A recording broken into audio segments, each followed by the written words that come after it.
우리 김혜은 배우님이 이렇게 다양한 역할을 찰떡같이 잘 소화해낼 수 있었던 그 자양분이 바로 오늘의 이 이야기 속에 담겨 있다고 해도 과언이 아닙니다. 바로 배우 김혜은의 스펙타클한 인생 여정이라고 준비를 해봤는데요. 그 첫 번째 이야기는요. 성악 전공자로 긴 시간 활동을 하셨어요. 우리 김혜은 씨가 그냥 성악 전공도 아니고 우리 대한민국 최고의 대학교 그 S대학교 성악과를 전공하셨다고 들었어요. 아니 그러면은 분명히 굉장히 일찍부터 준비하셨을 것 네, 같은데. 그래서 4살 때부터 대학 졸업할 때까지 노래만 했으니까 네 그냥 4살 때부터? 네, 4살 때부터 막 이제 목청이 좀 좋았나 봐요. 아유. 그래서 이제 엄마가 콩쿠르를 4살 때부터 내보내셨더라고요. 아니 그럼 4살 때부터 시작을 했다면 어떻게 보면 인생의 모든 거를 걸기 위해서 시작한 건데 네. 근데 왜 그걸 갑자기 그만두신 거예요? 그러니까 제가 좀 약간 제 기질 안에 약간 객관화하는 걸 좋아하는 게 좀 다른 사람보다 심한 것 같아요. 그래갖고 사실 자기 주제파악이라고 하죠. 객관화가 주제파악. 중요하잖아요. 자기 객관화가 굉장히 중요하잖아요. 사실. 어떨 때는 굉장히 너무 나한테 아프게 매를 들이댄다는 느낌도 있는데 근데 그게 좀 어릴 때부터 좀 있었던 것 같아요. 기질 안에. 근데 대학교 3학년 겨울방학 때 이제 대학원을 미국 줄려들 가고 싶어서 이제 대학원을 좀 한번 이제 봐야 되겠다. 그러고 이제 겨울에 갔는데 거기 이제 뭐 독일 아이들도 없고 막 이탈리아도 없고 막 전 세계에서 다 연수로 온 거예요. 에로라 하는 아이들이 왔을 거 아니에요. 그러니까 자기가 이제 꿈을 더 크게 꾸는 아이들이 이제 와서 같이 이제 연수를 하는데 제가 그때 제 악기에 대해서 이제 의심을 하게 됐어요. 그러니까 이 성악도 악기잖아요. 성대도. 목소리라는 악기죠. 네, 악기잖아요. 근데 악기가 그 이제 뭐 바이올린이나 첼로 하는 분들은 정말 좋은 악기를 일단 가지고 시작을 하잖아요. 악기 욕심이 있고. 근데 악기가 그닥 내가 타고난 게 대단히 좋은 악기로 타고난 건 아닌 것 같다는 거를 이제 줄리어드 가갖고 이제 세계적인 아이들하고 같이 하면서 제가 딱 그거를 느끼게 된 거예요. 그러면은 그 말은즉슨 내가 해도 얘네만큼은 아무리 해도 얘네만큼은 안 되겠구나. 그렇죠. 그러니까 이게 제가 그때 이제 4학년 때 생각하기에는 나 좀 악기 목이 좀 후진 것 같은데 이 생각을 했어요. 그리고 이 악기를 가지고 열심히 해도 내가 뭐 고등학생도 아니고 이제 뭐 어떻게 학교를 들어가서 전공 이제 4학년 넘어서 대학원을 오는데 계속 꿈을 꿀 수는 없고 그러니까 그때 또 이제 그 고민을 안고 이제 귀국을 했는데 IMF 때 우리 다 같이 어려워졌었잖아요. IMF가 터진 거예요, 4학년 때. 그러니까 저희 집이 또 어려워진 거예요.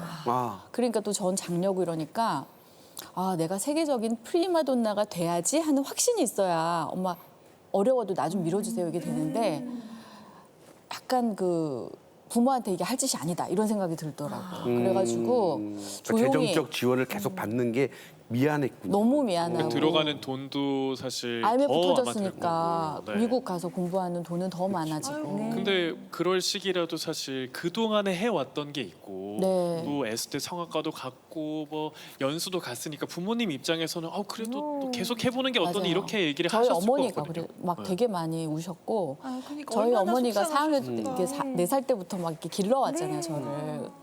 근데 이제 저희 어머니가 막 되게 우셨고 그랬는데 그때는 그랬어요. 그냥 이게 엄마를 최대한 내가 돕는 거라는 확신이 오히려 생겼어요. 그래서 엄마가 지금은 뭐 너무 억울하겠지만 나중에는 그때 잘했다고 분명히 나한테 그럴 거라고 제가 그렇게 설득을 하고 근데 지금 정말 그러세요 저한테. 그때 진짜 본인이 자기 객관화를 잘해서 상황 판단을 잘하신 거네요. 네, 그러니까 너무 다행이죠. 너무 그러면 다행이라고 언제 생각해요. 그 결심을 딱 하게 하신 거예요? 아니 그만둬야 되겠다. 그러니까 그때 4학년 딱 올라가면 4학년 1학기 때부터는 이제 나 어떻게 뭘로 살지? 평생 노래만 했고 할 줄 아는 게 없는데 뭘로 살지? 그래서 앞길이 물음표네. 네. 예. 그래가지고 뭐 악기를 이걸 고칠 수 있는 악기가 아니잖아요. 뭐 새로 더 좋은 걸 살 수도 없고 이 그렇죠. 성대가. 갈아 끼울 수도 있는 것도 아니고. 네네. 그래가지고 한 4학년 때가 고민만 했고 기억도 안 나요. 흰머리 나가지고 그 서울대학교 S대 안에 그 학교 버스가 왔다 갔다 하거든요. 맞아요. 학교 종점이 있단 말이에요. 그 종점을 학교 안에서 저기 광화문까지 이렇게 순환하거든요.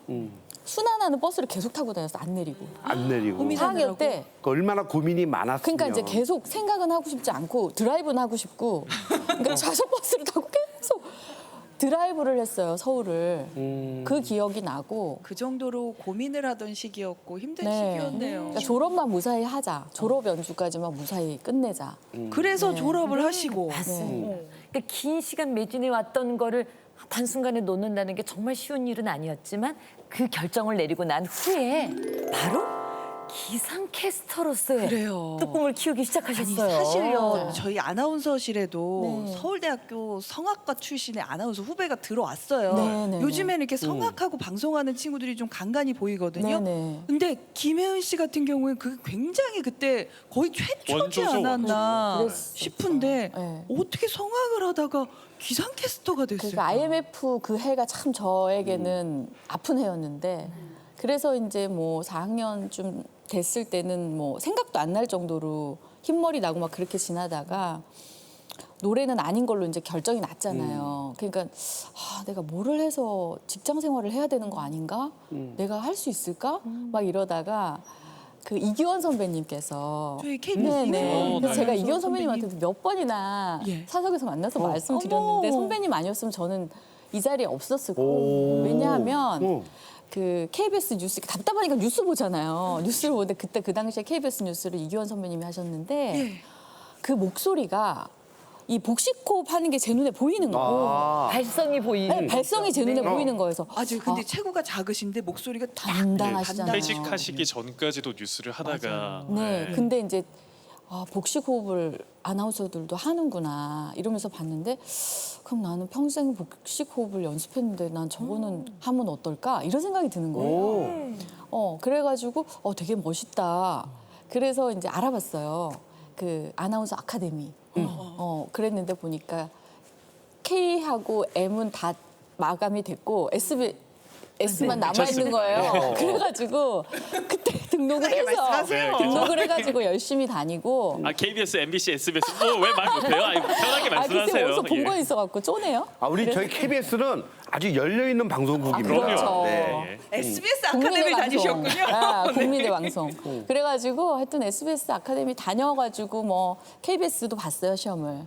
예, 여러 방송사 다 원래 보고. 다 그렇게 다 보잖아요. 그렇잖아요. 예. 그래서 이제 MBC에 최종에 돼가지고 예 그래서 6명 중에 2명 뽑는데 3등을 해가지고 기상캐스터가 된 거예요.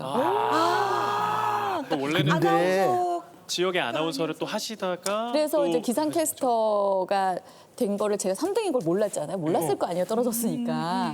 근데 이제 청주 MBC 시험을 보러 갔더니 거기서 다 알고 계시더라고요. 네가 뭐 왜 떨어졌고 뭐 그래서 이제 거기서 데스크를 준비를 하고 있는데 서울에서 연락이 온 거예요. 기상캐스터 할 생각이 없냐. 그게 또 IMF잖아요. 네. IMF잖아요. 그래갖고 이거는 청주에 있는 연고도 없고 내가 여관 생활을 이거 언제까지 해야 되나 막 그러고 있는데 서울에서 연락이 와서 이게 뭐 아나운서인지 기상캐스터인지 뭐가 뭔지 모른 채 난 무조건 서울로 가야 된다. 이렇게 서울로 와야 되겠다. 네, 그래갖고 이제 IMF라고 그때는 막 3년 동안에 아나운서 안 뽑는다 그러고 그런 흉흉한 소문이 돌았거든요. 진짜 KBS도 그 해 안 뽑았거든요. 그러니까 예. 그래갖고 나는 이거 마음도 불안불안하고. 네, 그러니까 무조건 서울로 가야 된다. 그래갖고 제가 지구과학을 엄청 싫어했어요 학교 다닐 때. 기상캐스터시잖아요. 그러니까 인생이 그런 거더라고요. 그러니까 그 싫어하는 과목을 열심히 또 공부하게 되는 거네. 이건 억지로 합격하셨을 인생이 숙제가 주어지더라고요. 그래서 그거 아세요? 제가 학교 다닐 때 제일 어려워했던 게 언어 영역이에요. 아나운서 하고 있어. 인생이 그런 건가요? 아니 근데 그렇게 하시면서도 그 기상캐스터 하시면서 사실 본인의 이름을 날 잡고 잠깐 소개하는 시간이 짧다 보니까 본인 이름을 국민들에게 시청자 여러분들에게 각인시키는 게 사실 쉽지 않거든요. 근데 그 당시에 혜은 씨가 너무너무 잘하셔가지고 정말 많은 시청자 여러분들에게 사랑을 받았어요. 팬이 막 생겨서 기상캐스터가 감사합니다. 네, 그럴 감사한 일이 일이에요. 없었는데. 또 감사해야 될 분이 있어요 이 자리에서. 누구요? KBS 이익선 기상캐스터라고 계세요. 이익선 선배님. 그 선배님이 안 계셨으면 또 제가 없어요. 그렇지. 저는 KBS는 이익선이 있고 MBC는 김혜은이 있었어요 그때. 맞아요. 그래갖고 제가 그 이익선을 넘어서려고 난 그냥 맨날 이익선 선배를 모니터를 하는 거예요. 네. 그래서 선배님이 안 하는 걸 난 해야 된다. 그래갖고 제가 선배님 없었으면 저는 없습니다. 그러고 전화 통화도 하고 이랬거든요. 그러면서 뭐 선배님을 좀 카피 처음에는 시작하다가 이걸 넘어서야 되겠다. 그래서 이제 많은 다양한 시도들을. 어떤 것들 많은 짓들을 했어요. 어떤 것들? 어떤 것들? 어떤 짓을 했는 거야? 도대체 지금 어떤 짓을 하신 거야? 생각해보면 어떻게 그때 저렇게 겁 없이 했을까. 근데 막 생방송인데 막 라이브로 노래도 부르고 아침 방송하는데 5월 8일 뉴스에서. 어버이날 뉴스에서. 네. 그러니까 아무도 이제 그 시간에 허락받을 사람이 없잖아요. 데스크는 다 뭐 허락을 받아야 그렇죠. 되는데 만약 새벽에 아침 나온다고 하면은 네, 그리고 뭐 없죠. 횟수가 막 6번, 7번 계속 혼자 서 있다가 막 하면 방송이 이제 온 되면 저 혼자 하는 거니까 막 노래도 하고 이러니까 갑자기 이제 거의 편집실에서 이제 막 난리가 나는 거예요. 그래서 어버이날은 네. 꽃 한 송이 들고 높고 높은 하늘이라 이렇게 전공을 또 살리셨군요 거기서. 그 제가 이렇게 노래를 하는 이유는 오늘 날씨는 문제가 없겠다 이 말씀입니다. 여러분 맑겠습니다. 이렇게 한마디로 끝내고. 저 좋다. 기억이 나는 게 굉장히 막 우비 입고 나오시고 비 오면은 그 전에 막 이렇게 많이 없었는데 요즘은 그게 다 사실은 하잖아요. 이익선 선배님을 제가 카피한 거예요. 노란색은 이익선 선배님이 먼저 입으셨고 이 KBS 날씨 역사 갑자기 또 MBC랑 나오네. 이익선 선배님이 입으셨고 저는 색깔을 노란색은 비, 빨간색은 호우. 그래서 이제 두 가지 색깔을 입었죠. 빨간 옷을 입을 때는 비 굉장히 많이 오는 날. 주의보. 그러니까 이렇게. 의상을 통해서 그거를 시각화를 한 거네요. 네, 왜냐하면 말씀도 다정하게 막 하시고. 1분 반이라는 시간이 그 이렇게 채널을 딱 잡아놓고 있기에 쉬운 시간이 아니에요. 특히 날씨로.